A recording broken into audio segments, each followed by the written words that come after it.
बिस्मिल्लाहिर्रहमानिर्रहीम।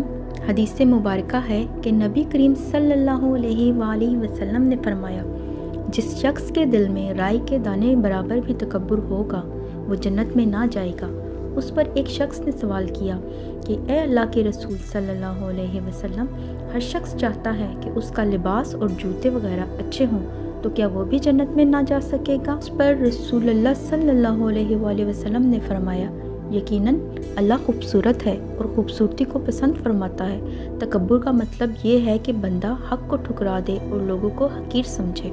एक और रिवायत है कि हज़रत जाबिर रज़ी अल्लाह ताला अन्हु नबी करीम सल्लल्लाहु अलैहि वसल्लम से रिवायत करते हैं कि आप सल्लल्लाहु अलैहि वसल्लम ने इरशाद फरमाया, क़यामत के रोज़ खुदा कुछ लोगों को चूंटियों की शक्ल में उठाएगा।